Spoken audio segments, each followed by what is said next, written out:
who would notice me? My whole life I just... There was a lot to play for in the Manchester derby as Ralph Rangnick's United visited Pep Guardiola's City. City needed a win to reopen a 6-point lead ahead of Liverpool, whilst United needed it to keep a reasonable position for Champions League qualification. And in the end, City came out on top, 4-1, thanks to doubles from De Bruyne and Mahrez after Sancho's leveller. The XG showed the gulf in class, 2.74 to 0.36. But what tactics were on display? Let's take a look. With City on the ball. Despite ending with a passes per defensive action of over 20, early in the match, United did look to press. Pogba could initially cut off Rodri, the deepest midfielder, before moving forward to cut off the second centre-back. And initially, City were using a traditional back four, with both fullbacks wide, so the 2 versus 2 meant that the City centre-backs were under pressure. And Sancho in particular would look to press from out to in to cut off the easy outlet path into the fullback.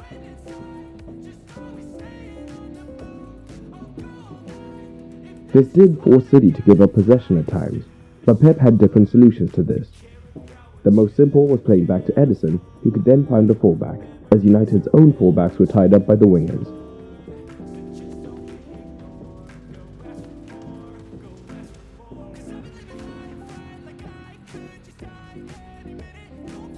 It should be noted that part of the reason City could break the press is that by using a 4-4-2, United were always a minimum of one man down in the midfield. So when the forwards tried to cut off Rodri, to even up the midfield that way, Laporte and Stones now had time to find progressive passes to connect with the fullbacks or the forwards, which they were fairly good at. But when the United forwards did press the centre-backs, now Rodri could be found.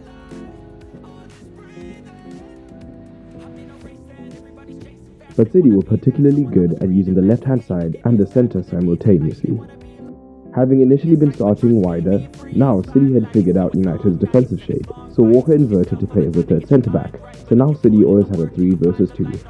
Although when United did press, they still tried to force the ball to the wider centre-back to prevent the easy pass into Rodri. While Rodri stayed deep, Bernardo could come deep as the auxiliary man to receive and progress the ball.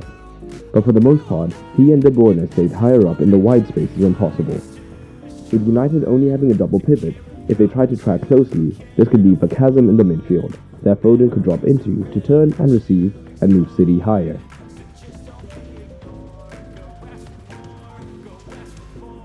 But the left-hand side trio of Bernardo, Grealish and Cancelo was the difference maker.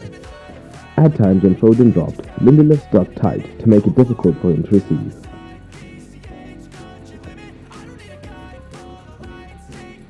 But if Foden stayed higher, Grealish is comfortable playing as a midfielder, so Bernardo could occupy McTominay, Cancelo, Wan-Bissaka, meaning that Grealish could now drop deep and receive, and drive forward leading to dangerous situations.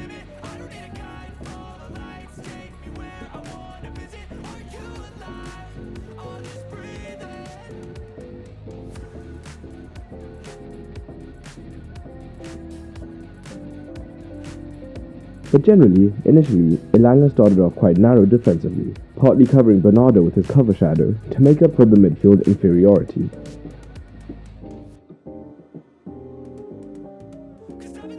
In these scenarios, Cancelo would start deep, and when he received, he would draw Elanga, and if Grealish was still high up trying to tie up Wan-Bissaka, Bernardo looked to move across to receive in this space to potentially cause a 2 versus 1 against Wan-Bissaka. McTominay could come across to cover, but this would potentially create a new passing lane through the centre.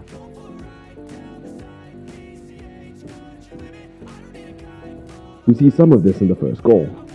Pogba and Fernandes are a front two looking to cover Rodri and press the centre-backs at the same time.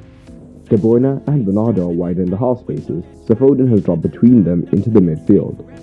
And we see that Elanga starts off much more central, helping to cover Bernardo.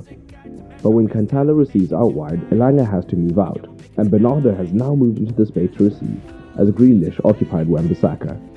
McTominay does come across to cover, but at this stage, individual quality takes over as City maneuver the defense to create a goal. The left-hand side trio also used the half space incredibly effectively. The fact that all three are comfortable in all three of these positions meant that constant rotation made them difficult to track.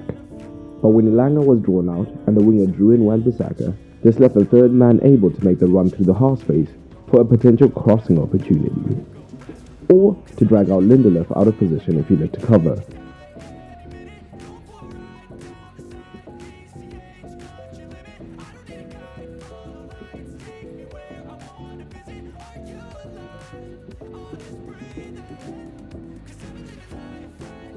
But deeper in the build-up, City had alternative ways of manipulating United's shape.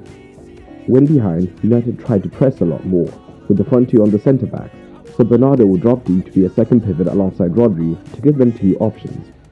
If Fred and McTominay backed this up, it then left them with massive problems, as now De Bruyne, Foden, and Grealish, if Cancelo had moved high, had space to receive potentially between the lines if the centre-backs could find them higher up the pitch, or even in the build-up.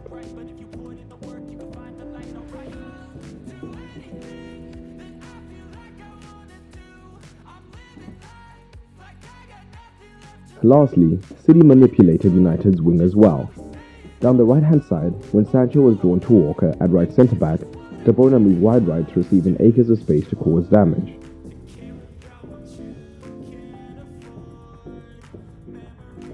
Down the left, when Elanga was caught narrow, Bernardo in this position meant that Walker could often switch it out to Grealish for dangerous 1-versus-1 situation, which saw Grealish looking good in this game.